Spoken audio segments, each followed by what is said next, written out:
Sr. Doutor. Obviamente, muito brevemente, quero cumprimentar o Sr. Presidente do Supremo Tribunal de Justiça, o Sr. Vice-Presidente também do Conselho Superior de Magistratura, o Sr. Diretor do SESC, que estava aí, os colegas, obviamente, conselheiros, desembargadores, juízes. É evidente que quando nós alcançamos uma certa idade, mesmo que a gente não faça nada, fica com um currículo já extenso, não é? E, portanto, é por isso que o currículo tem algum tamanho. Mas estou muito contente de estar aqui. A minha família é de Lamego e, portanto, de vez em quando ainda se passa aqui, agora já na autoestrada. E é uma honra estar nesta mesa.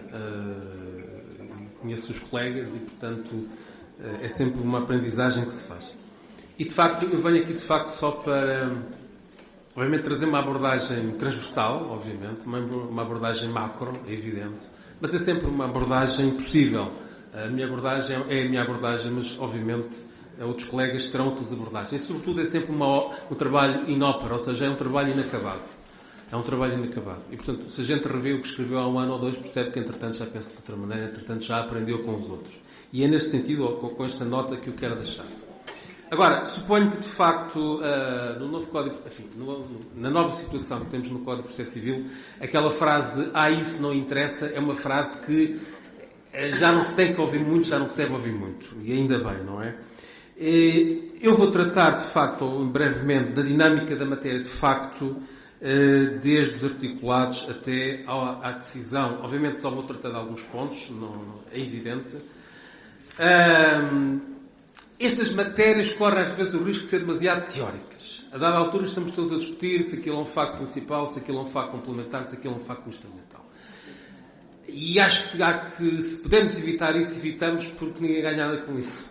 A pergunta que se deve fazer é se há ali a necessidade de contraditório para aquele facto que foi alegado. Isto é uma ideia que eu quero deixar. Digo isto depois de, enfim, ter estudado estas matérias. De facto, há que evitar algumas teorias excessivas, alguma teorização dos factos. O que é preciso perceber é se nós vamos fazer justiça em concreto ou não. Isto vale também para nós teóricos, que às vezes passamos a vida a estabelecer demasiadas divisões. Bom, ora bem, no essencial, e perdão-me, eu não costumo ler, mas como eu quero passar algumas mensagens, vou tentar ler algumas coisas no bom sentido, perdoem-me isto. Eu digo sempre isto para mim, disse de manhã à minha mulher, espero chegar a casa e eu consegui ler o essencial do que eu pretendia. Ora bem, a atividade dispositiva das partes quanto aos factos atualmente senta-se como sempre se centrou nos articulados e a atividade inquisitorial oficiosa do juiz concentra-se na audiência. Pelo meio, temos o importante despacho que fixa os temas da prova. Bom, mas vamos começar por responder uma primeira pergunta, que é, afinal de contas, o que é que as partes têm de alegar? Que ónus é que elas têm? Não se esqueçam que, de facto, o que é aqui central é o artigo 5º, que estabelece o ónus da alegação logo no artigo 5º, número 1, se não estou em erro, exatamente, e, portanto, a pergunta é, quando se diz que cabe às partes alegar os factos essenciais, a pergunta é, mas então, o que é que está dentro desse ónus da alegação? Vamos pensar um bocadinho. O ónus da alegação abrange aquilo que constitui a causa de pedir. A lei, ela própria diz. E, portanto, abrange quer os factos ditos essenciais, no sentido de factos principais, e factos complementares. Ora bem, e a pergunta que se coloca é se deve ou não o autor, no caso o autor, também alegar os factos instrumentais. Ora bem, o que decorre claramente, enfim, naquilo que se pode dizer, o artigo 5º, número 1, não estabelece um ónus de todo, exclui o ónus da alegação dos factos, exclui os factos instrumentais, porque são factos exteriores aos factos essenciais, não integram a causa de pedido. E, portanto, isso é mais ou menos consensual, que está fora do ónus da alegação, estão fora os factos instrumentais, mas não quer dizer que eles não possam ser de facto alegados. Eles estão fora do ónus, mas há a possibilidade de eles de facto virem alegados. E isso explica porque é que, apesar de não estar dentro do ónus da alegação, o réu, quando nós chegamos ao artigo 574, se tenha o ónus provisório de os impugnar. Porque uma das dificuldades com que se temos debatido é a questão do artigo 574, que é, por um lado, supostamente, o autor não traria os factos, isto é, não teria o ónus de trazer os factos instrumentais. Bom. Mas já agora devo dizer, ele não tem o ónus de trazer os factos instrumentais, mas ele tem um ganho se os trouxer, porque, obviamente, reforça depois toda a prova. E, portanto, se ele decidir que traz factos instrumentais, pode fazê-lo, a pergunta é se depois se o réu só tem de contestar os factos essenciais da causa de pedido ou se deve também contestar esses factos instrumentais. A melhor solução é que, de facto, o réu tem aquilo que se pode dizer algo como a faculdade de contestar esses factos instrumentais. Porquê? Porque se o réu não contestar os factos instrumentais, porque eles lá estavam na petição, a lei dá-lhe uma consequência. A lei não diz, mas a lei diz a alguns que ficam os factos admitidos por não ser admitidos por acordo, depois ponto e vírgula, mas os factos instrumentais podem ser afastados por prova que venha da audiência. O que quer dizer que há ali uma admissão provisória por acordo dos factos instrumentais. Ou seja, ou eles não estão objeto da discussão, e provavelmente até serão trazidos pelo juiz depois oficiosamente, ou eles são trazidos logo pelo autor e o réu tem o ódio de os impugnar. Porque imaginemos que o réu não impugna os factos instrumentais. Bom, então, duas uma, ou aqueles factos estão lá obrigando à prova por parte do autor, não é? E o réu, quando o réu, de facto, vê aqueles factos e não toma posição sobre eles, ou então consideram-se admitidos estranhamente. E, portanto, a lei, de facto, coloca os factos instrumentais numa zona de facultatividade, mas para a qual diz que o réu tem de tomar posição sobre eles, embora essa posição seja meramente provisória. E, portanto, quando nós chegamos ao despacho que fixa os temas da prova, o que nós vamos ter, de facto, é esta contestação e aquela petição. Este despacho que fixa os temas da prova e o objeto do litígio é particularmente importante na dinâmica deste código. Desde já, o despacho do artigo 596 é um despacho composto. Ele, por um lado, fixa o litígio, os termos do litígio, e, por outro lado, fixa os temas da prova. O objeto do litígio corresponde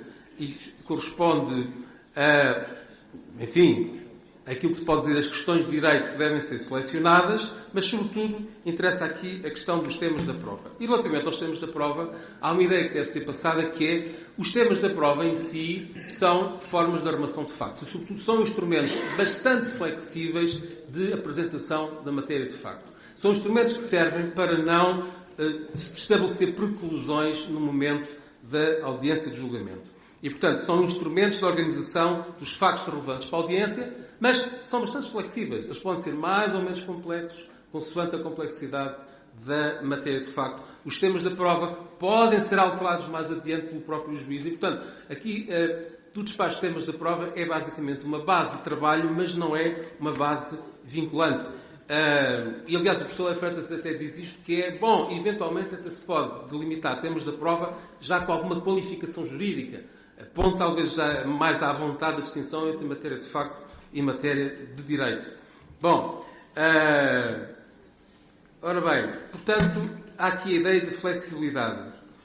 Agora, se forem impugnados, lá está, os factos instrumentais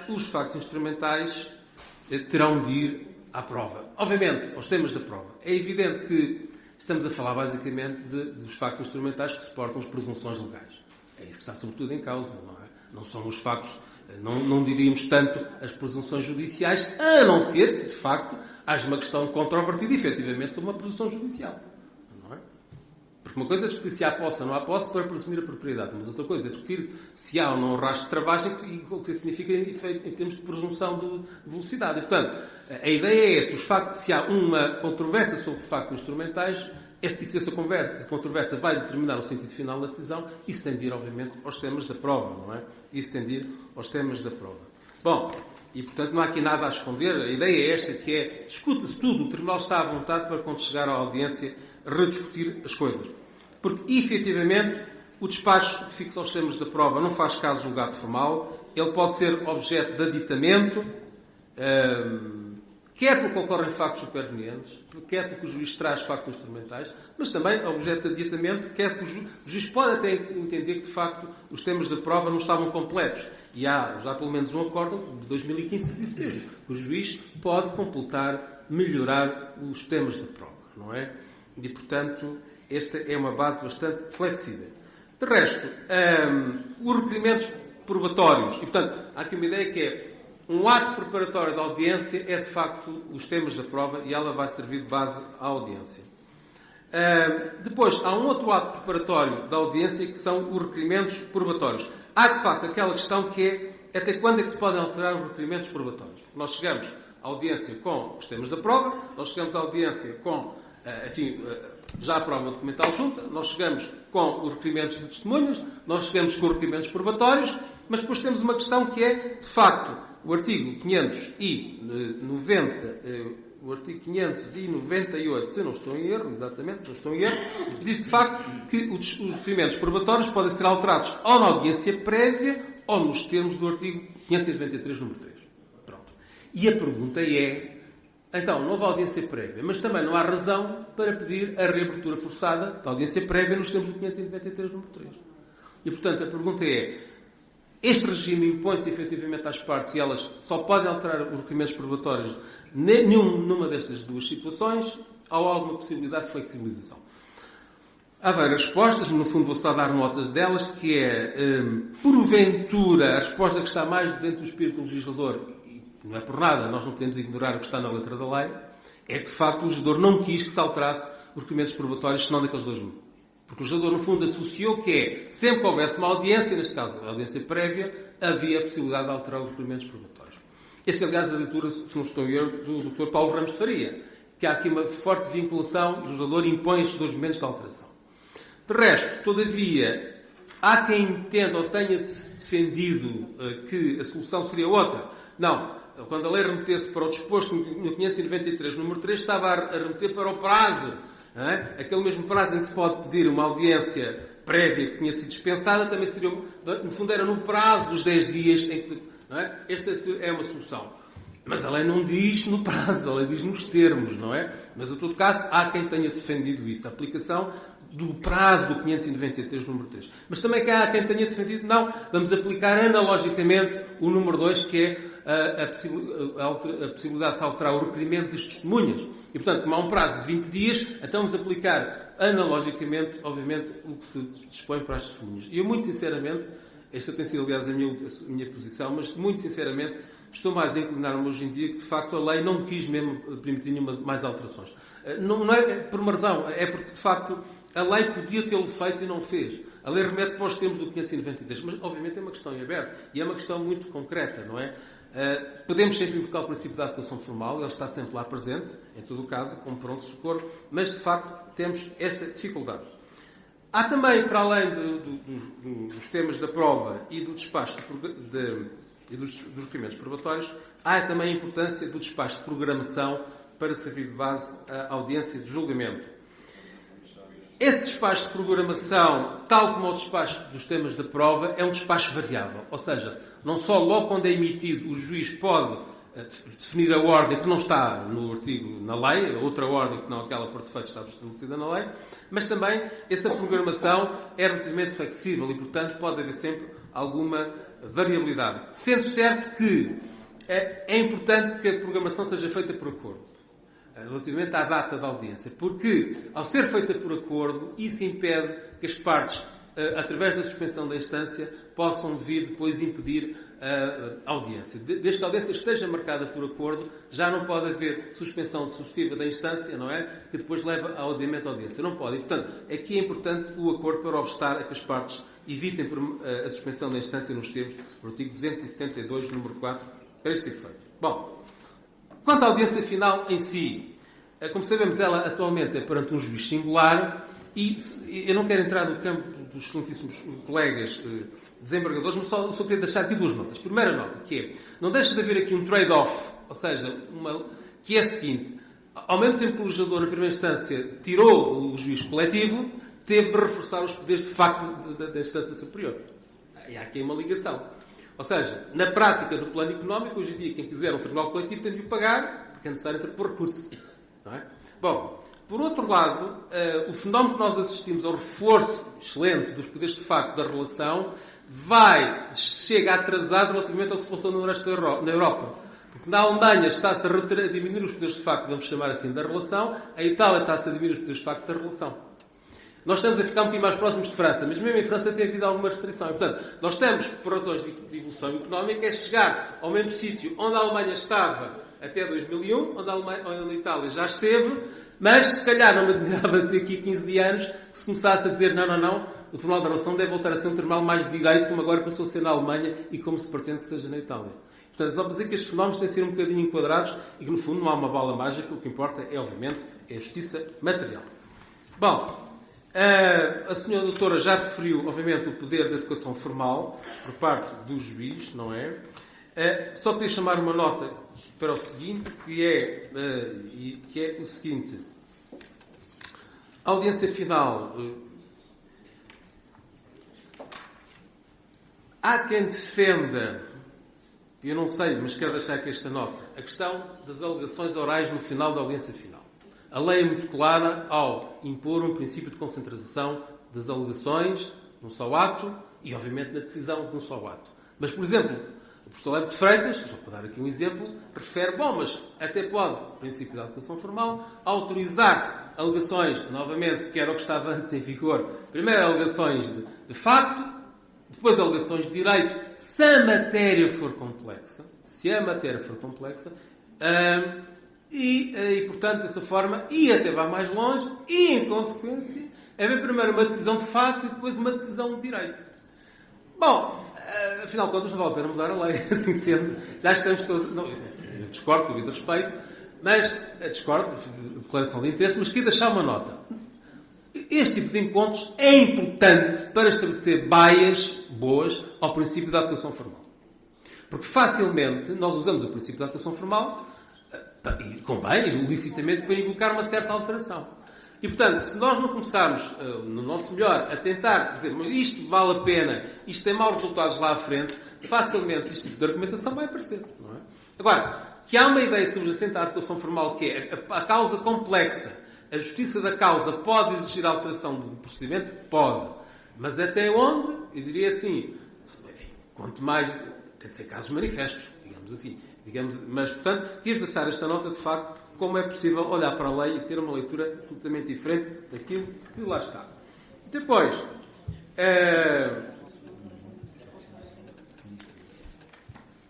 exatamente, invocação ao princípio da adequação formal. Quanto ao princípio do inquisitório na audiência, a audiência tem por base factos, é essa a base do inquisitório.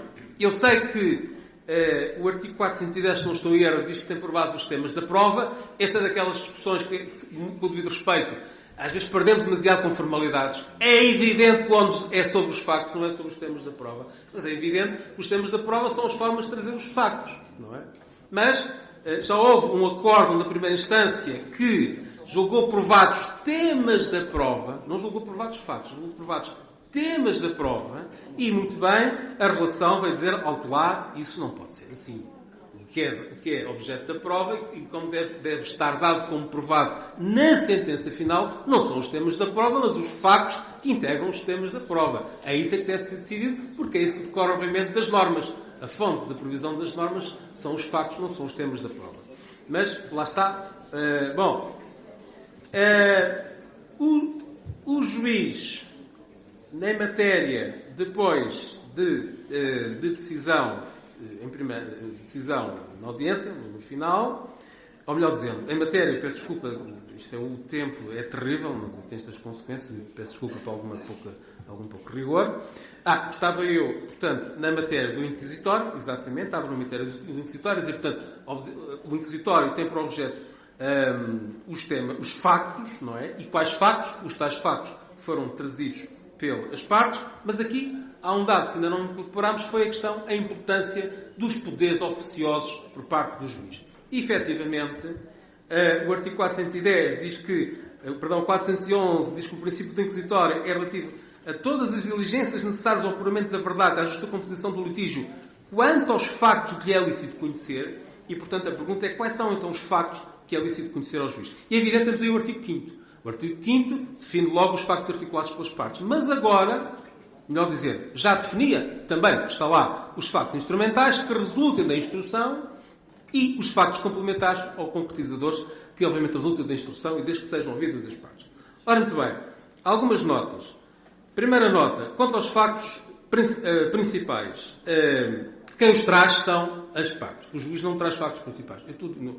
Não quer dizer isso de forma absoluta, não é essa a minha intenção, mas, de facto, enfim, quem traz os factos principais, os factos essenciais, pronto, artigo 5º, número 1, é o juiz. E, portanto, houve já alguns acordos que disseram que aquele facto era essencial, o senhor juiz não podia trazê-lo para, obviamente, para a decisão. Portanto, o juiz pode trazer são os factos instrumentais, o que pode trazer são os factos complementares. A não ser que fosse um facto notório. Atenção, pode haver, em abstrato, um facto principal notório. Isso podia acontecer. Mas, portanto, de facto, factos principais são os factos das partes, são os factos do dispositivo. Depois, a questão dos factos complementares. Eu acho que é manifesto que, atualmente, o juiz admite os factos que resultam da instrução depois de ouvidas as partes. Não é necessário que as partes manifestem querer ficar com aquela matéria factual. No entanto, chama a atenção, porque reparem, antes dizia-se que era necessária uma manifestação de vontade e agora já não se diz. Bom, isso foi uma das alterações que o Código trouxe. Mas atenção que um ou outro autor e há um ou outro acordo ainda dizem que é necessária a manifestação da vontade. Eu admito que seja em fase transitória. Suponho que hoje diz não. Por exemplo, o Soler Freitas diz que é necessária a manifestação da vontade. Mas não é. A lei não exige a manifestação da vontade. Mas depois há um problema. Se não exige a manifestação da vontade, que o vírus, a parte disser que não quer aquele facto. Pode a parte recusar os factos trazidos pelo juiz, dizendo, mas eu, princípio dispositivo, estes factos têm a ver com a minha relação material, a relação é nossa, nós não queremos estes factos. E o Dr. Paulo Ramos Faria tem toda a razão. No sistema atual, e se cá por alguma razão tirou-se a frase, a designação princípio dispositivo do artigo 5º, no sistema atual, as partes ao peticionarem e ao contestarem e ao reconverem, aceitam os factos também que o juiz possa vir a trazer. Não é? E, portanto, as partes aceitam no sentido que a lei quis, pronto, as partes aceitam, mas no sentido que tem de acatar a lei quis que, de facto, aqueles factos fossem autonomamente relevados pelo juiz. E, portanto, assim à partida, não só não é necessário o seu consentimento, que esta aqui é a questão essencial, não é necessário o consentimento, como, e diria, desde que não haja nenhuma desistência da instância, nenhuma desistência do pedido, tem de aguentar-se com o devido respeito com aqueles factos. Porque há aqui a ideia da verdade material, que é, de facto, um dos princípios subjacentes a este Código. E, de facto, quem for ver a exposição de motivos da Lei 41 de 2013, ela diz exatamente a importância da verdade material.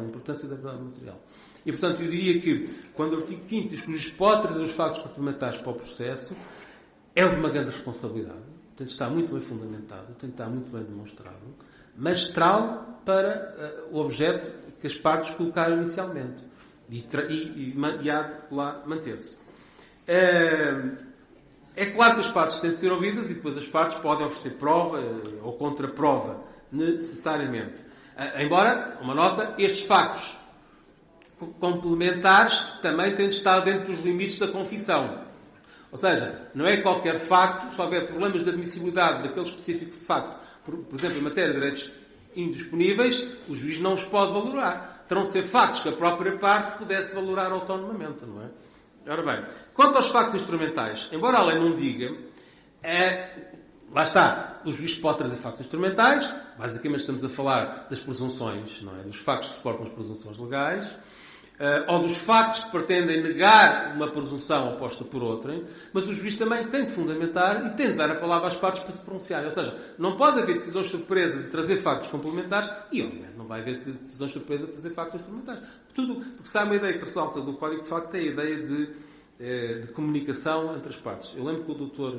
Nuno Lemos dizia que, de facto, os temas da prova, de facto, é uma forma de comunicação e, portanto, não pode haver decisões surpresas. Também, relativamente aos factos instrumentais, tem de haver comunicação e tem de haver prévio contraditório. Quanto tempo é que eu tenho? Só para me orientar. Peço desculpa. 5 minutos. Muito obrigado. Muito bem. Muito obrigado. Bom.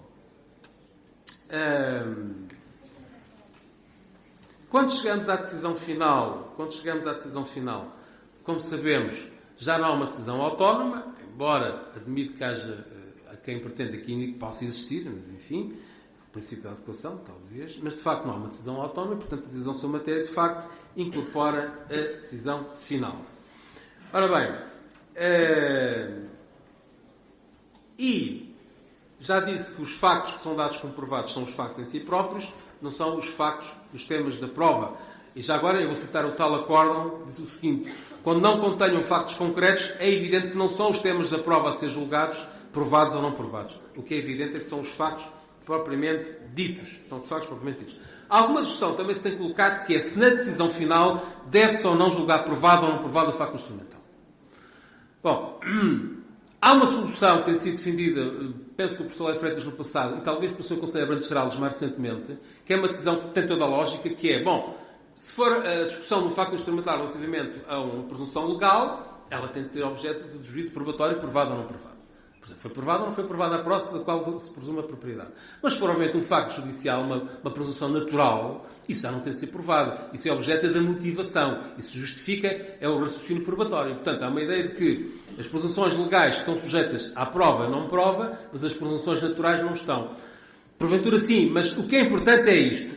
Se houver controversão sobre factos instrumentais, basicamente são os factos relativamente a presunções legais, mas mesmo também sobre presunções naturais que sejam essenciais para a decisão, inevitavelmente terão de constar na sentença. Ou seja, no fundo, o que vai para a motivação, obviamente, são aqueles raciocínios normais, digamos assim, do que é normal de acontecer, não é? Que não têm que ser justificados, não é? Mas, ao contrário, tudo o que sejam factos instrumentais relativamente às presunções legais ou às presunções naturais que sejam significativas para a decisão, e mesmo se conforme significativa para a decisão, tem de aparecer. Porque qual é a alternativa? É a parte de dizer que há uma não pronúncia. Não é? É a parte de dizer que não houve pronúncia sobre aquela questão. Se o autor trouxe o facto instrumental, se o réu pronunciou-se o facto instrumental, então o juiz tem de pronunciar-se o facto instrumental. O juiz tem de se pronunciar sobre os factos instrumentais sobre os quais houve alegações das partes. E, portanto, suponho que este é o único critério possível, no fundo, que é o critério, no fundo, da controversão e o critério da justiça material. Eu vou terminar deixando esta nota para os colegas desembargadores, que é: questão interessante neste momento é saber se ao nível do Tribunal da Relação também é possível não só a relação, conhecer dos factos instrumentais que já deviam ter sido conhecidos na primeira instância, mas também a própria relação, eventualmente na sua audiência de julgamento, ela própria trazer novos factos instrumentais. Conhecer de novos factos que resultem da instrução. Ou até se as partes, se a resposta for sim, se as próprias partes podem trazer factos instrumentais que não tenham alegado, mas que a relação podia oficiosamente conhecer. E muito provavelmente a resposta tende a ser sim. Ou seja, a relação atualmente provavelmente tem potencial para também trazer no seu julgamento novos factos. E aqui há uma novidade. De facto, nós já estamos a começar a ter um recurso de apelação que já começam a ser um recurso de reexame. A verdade é esta. Não absoluto, mas também um recurso de reexame. Naturalmente. Eu vou terminar a minha intervenção e muito obrigado por me terem ouvido.